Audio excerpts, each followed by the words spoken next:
Hey guys, welcome back. I'm CJ. This is World of Hope Adventures, where we want to help you find, create, and live your adventure stories. So today's video, I was tagged a few weeks back by a couple of different YouTube channels, T and Valhalla and the Camping Astronomer, to do my top tips on getting out and wild camping. However, at this point, I kind of feel like it's been done to death. There's a lot of tips out there from a lot of these different channels. But it does give me the opportunity to talk with you guys a little bit more when it comes to the focus of what this channel is about, which is about helping you get out and overcoming the obstacles that are in your way, or that you are, you're working towards the fears. Got a little friend that just landed on the fence up there. So the first one I kind of wanted to touch on, because I think it comes up a lot, is accepting that you will make mistakes. There is absolutely no way you can go into anything without making a mistake of some kind. But it's about going in with the right mindset. If you go out on a day hike with no experience and you make a mistake, then that's one thing. You should be able to get out of that fairly quickly. But the mentality behind accepting that you're going to make mistakes all comes from experience. So knowing that, okay, I forgot my tent pegs, it's the mentality behind that. How can I fix this versus panicking? Going out there with the right mindset of knowing that you will make a mistake, and just making sure that those mistakes aren't going to be the deadly ones. Don't be going out for a 5-day trip in the middle of the Arctic if you've never been on a day hike. I've made mistakes. Plenty of people I know have made mistakes. I've forgotten my hiking pole sitting against the truck before when I had a hiking pole tent. I've turned the wrong way. I've read the map wrong. It's all part of a learning experience, and you want to start small.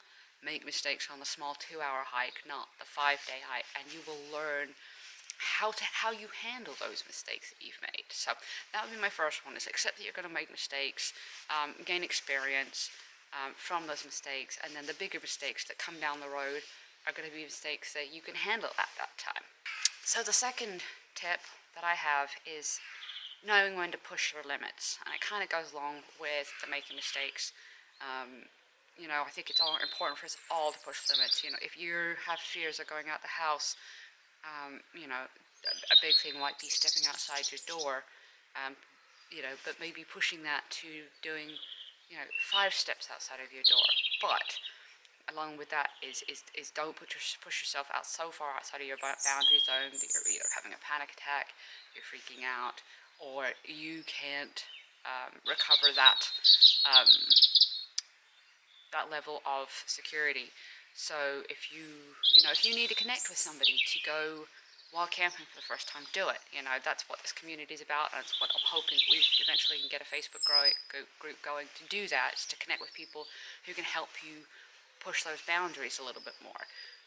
So it's important to push your boundaries, but to know where those boundaries are, you need to get to them first. So the important thing, push your boundaries. Don't push them so far that you can't step back within those boundaries, to remain comfortable and remain safe. And kind of the second part of that is, don't push your boundaries so far that you're not enjoying your trip. It's okay to step off the trail. I've done it, when the rain or the weather's been crappy and I'm not enjoying it. I'm out there to enjoy my experience. But yeah, don't push those boundaries and those limits to the point where you're just not having a good time. Once you have the experience, and you have the right gear, then sure, go ahead, push those boundaries a little bit more, have a big night out on the moors in a storm. And plenty of the guys who do that don't particularly necessarily enjoy that, but they do it because it's part of what they want to do, and they're pushing themselves, but they have the ability, they have the skills, and they have the knowledge. So make sure that what you're doing, you're enjoying, or at least is bringing you a positive experience where you're moving forward in who you are as a person. So tip number 3 of pushing yourself to get outside is make your voice heard. Have an opinion. You. If you're going with somebody else, if you're going to somebody experienced, you feel like you may not have a voice. You feel like they're experienced. I don't really know what to say.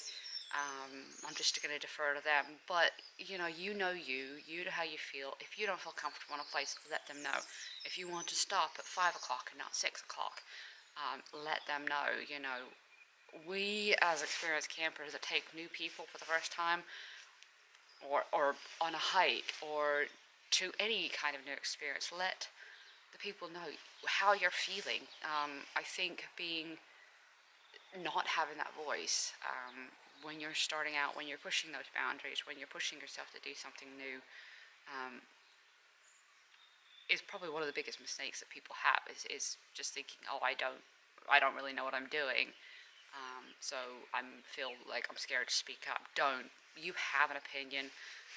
It's definitely something that when I was researching this and asking other people, it came up quite a few times. Their partner had decided where they were going to stop for the night, what they were going to eat, what gear they were going to take. And yes, defer to them on some of their experience, but have an opinion. Tell them you're not feeling comfortable in a location. Tell them you want to take that warmer sleeping bag or that thicker pad, even if it's slightly heavier. If they tell you, oh no, it's too heavy, you can't take that. If that's going to make you comfortable, if that's going to give you a better experience, you need to let them know. So do not be quiet. Make sure that people know what you're thinking and how you're feeling, and you and them will have a better experience in whatever you're doing. All right, tip number, whatever it is we're on, like I said before, I shouldn't number my tips, is believe in yourself. Believe in your skills. If you've been out a few times on a day hike and you have successfully read a map, this is where it comes down to pushing boundaries and believing what you've already learned, and learning how not to doubt yourself in regards to those skills that you have. You know how to read a map, so going up that mountain that you haven't been up before, don't doubt that. Don't doubt that you're reading the map right, unless there is some massive mitigating reason. But something. Believe in yourself. Believe that you can do something. And gain the skills ahead of time if that's what it takes. But yeah, it's definitely one of the important ones, is just to believe that you can do something, just like anybody else. We didn't all start off being confident in wild camping necessarily. We all have to start somewhere, but we all believed in ourselves that we could do it. So that's a huge, huge thing. Building that confidence, which comes from voicing your opinion. When you've voiced your opinion and you've had that accepted, that will build your confidence, which then carries over into those skills, and believing in yourself. All right, I think we're on tip number 5 at this point. I'm losing track. But something I think is important is to accept the fact that it's okay to turn around. It's okay to quit if something is feeling off. If you're not comfortable with it, or if something just in your gut feels wrong. Don't ever push yourself to do something because you set yourself a goal and you're going to be stubborn. It will ruin your enjoyment. It will give your confidence a battering if you just keep going on, and in the end it could be dangerous. I've got an insanely stubborn streak where I just want to continue and just push myself, but I have in the past few years given myself permission to step away from something if I need to. The Cleveland Way is a good example of that. I wasn't enjoying it with the rain. It's really struggling with that. And the same thing when I went to Norfolk, or I tried to go to Norfolk. I turned around halfway there. It just didn't feel right. Now, that one was more of a mental health thing for me. I just felt something was off. It was a big struggle. But like for the Cleveland Way, that was more of I just wasn't enjoying it. I could have pushed on. I could have kept going. But in the end, I gave myself permission to quit and to come back at a later time, and actually that did a lot more for me. I enjoyed 4 days of road tripping, but just know that it's okay to quit if you're not feeling right, if you're not comfortable. Bird on the fence just made me jump out of my skin. But don't use it as a crutch. If it happens to, go through a quick rain shower, or you have one bad day, don't use it as a crutch to say, oh, it's okay to quit, because we don't want to say it's okay to quit. It's okay to accept that you may need to quit, I guess is kind of the thing. And if you really decide and think long and hard about it, and don't just quit or leave or put something aside from a gut reaction or from a quick reaction. Think it through, and if you come to the decision to quit, then it's okay to do so. Don't feel like you have to prove yourself to yourself or anyone else. So I definitely think that that's an important thing to have in the back of your head, and it kind of goes hand in hand with that, pushing boundaries and learning skills. All right, my next tip is to build your confidence slowly. All these tips seem to go hand in hand. Learn from others, watch videos of people who've been out there, but and get out with people. Build your skills, build your confidence. But I think the most important thing when I talk about building confidence is talk to people or learn from people who have overcome something similar to you. If you are struggling to go wild camping because you've had a back injury, talk to people who've overcome a back injury and are now wild camping. See what they've done. See how they've achieved overcoming that physical limitation. If you are somebody who struggles with anxiety and fears about getting out, talk to somebody else who's got anxiety but has still managed to get out. Find somebody who's dealt with those obstacles and has managed to find a way past and through them, because they're going to be able to give you the most experience point of view about dealing with that very, very specific issue. So yes, I can sit and talk to you about wild camping and say, yes, get out there, work through your anxiety. I don't personally suffer from anxiety in general, except on a low level, constant dread feeling, but I don't have panic attacks. I don't get out there and feel very, very overwhelmed by things and doubt myself, as it were. So I would not be the best person to talk to about getting out wild camping with anxiety. Watch videos of people who do struggle with these things. Abby Barnes is a great one if you suffer from anxiety and self-doubt, is to watch her videos. She goes into a lot of that. But also find somebody, talk to somebody, learn from how they've gotten over their issues, their struggles to make a successful do successful things with whatever they're doing, whether it's skydiving, whether it's, again, stepping outside your door as an agoraphobic, whether it's a fear of killing all your plants if you want to grow a garden. Talk to people with experience. It's the best way to learn. Alright, and the last few tips or conversation I want to have is, because most of these videos have been done by guys, and no offense guys, but there are things that are very, very women specific. Being safe out there, a lot of women have had it drilled into their head that we shouldn't be out there alone, and what I would say to women out there is, we are actually safer out there in the middle of nowhere than we are walking down the street. You maintain a stealthy camp, you don't let people see you, you let somebody know where you're going. All the safety rules that apply to us apply to men. But I know that it's an issue for a lot of women, is overcoming that fear. I wish I could go into a little bit more detail, but I've never really had that fear about being out there by myself. But again, talk to other women who have overcome that fear. How did they learn? But I would say that, we're fearful because of the things that we don't know. And so getting out there with other women who have done the same thing, who now have the experience, will empower you to feel more confident. You'll see their confidence, and it will give you the sense that you can do this. Alright, so another thing with women, we sleep cold, or at least most of us do. So the gear that's going to work for a guy at a certain temperature isn't going to work for a woman at a certain temperature. So know your body, know how cold you sleep, and get the right, and get the appropriate gear. I still sleep with a sleeping bag that I bought in the States that goes down to 10 degrees Fahrenheit, which I think is about minus 12 degrees Celsius, and I use that almost year round. Because I know my body, I know I get cold, and one thing I am not willing to be while I'm out on the trail is cold. And this thing has never let me down. So this comes with voicing your opinion.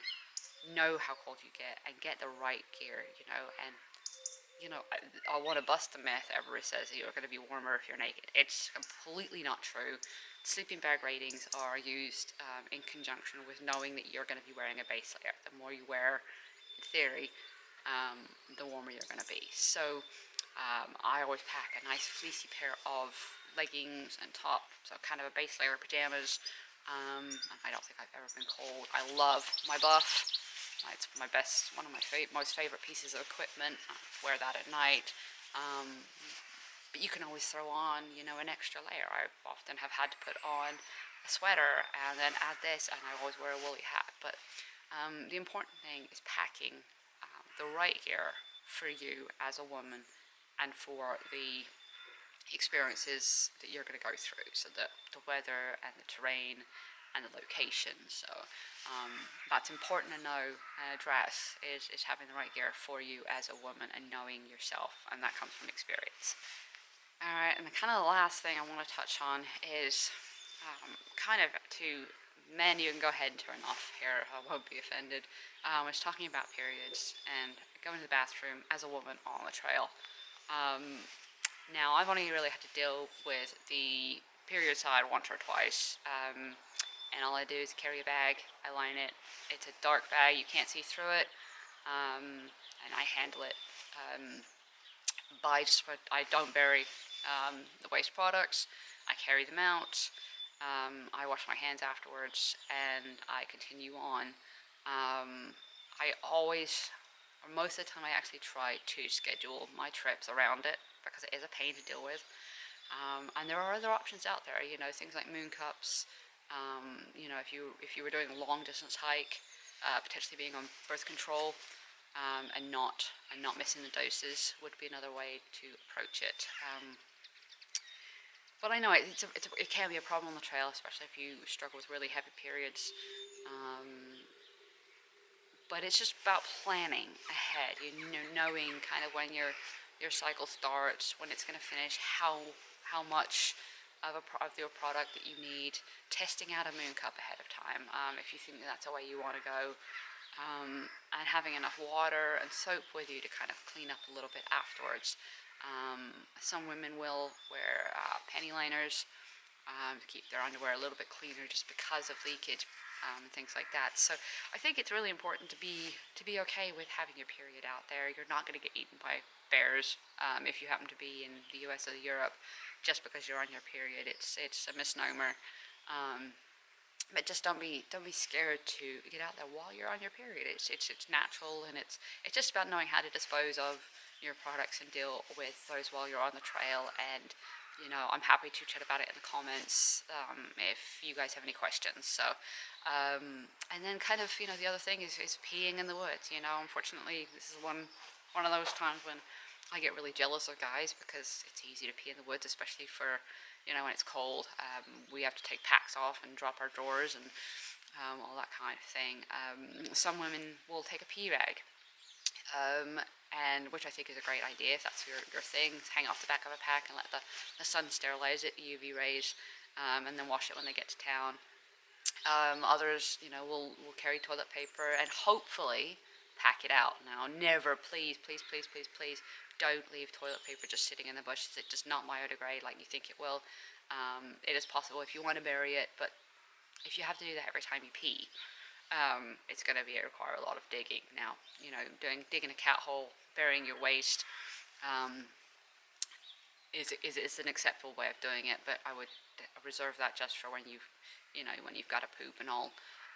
When it comes to peeing, now, what I do, I don't use a pee rag, I don't carry toilet paper, except for, going to dig when I dig a cat hole. I grab a leaf, or I grab a stick, and just clean myself up that way a little bit. I tend not to change my clothes very often when I'm out hiking. If for a week-long hike, I'll carry 3 pairs of underwear, so I'll change them out a couple of times. If I can do laundry, great. If not, that's okay. But when you're backpacking, you've just got to accept that you're going to smell. But to stay clean, what I do is to carry some baby wipes, but I dry them out ahead of time. And so they're completely dry, they're very light. I just add a little bit of water in my tent and get a little cleaned up in the most important areas, in armpits and groin and everything like that. So yeah, it's possible to stay clean out there, even with your period and when you're peeing. So just don't fear that. If that's something that's stopping you from getting out, I think this would be a good discussion to have in the comments. So please comment down below if you've got any thoughts on this.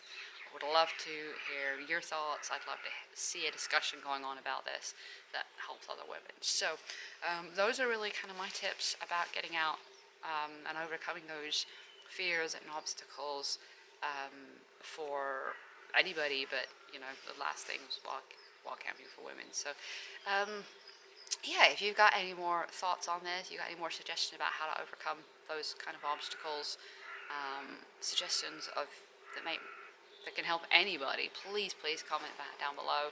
Let's start a dialogue about this. Not just standard tips of wild camping, but although those are great, but there are plenty of videos about that. So I'll link to a couple of them below that I think were really good. And then yeah, so I really appreciate you guys watching. I hope you guys can find the strength, the motivation to get out now that we're finally getting into summer or spring and lockdown's easing. But as always, guys, I want to thank you for watching, and hope to see you on the trail.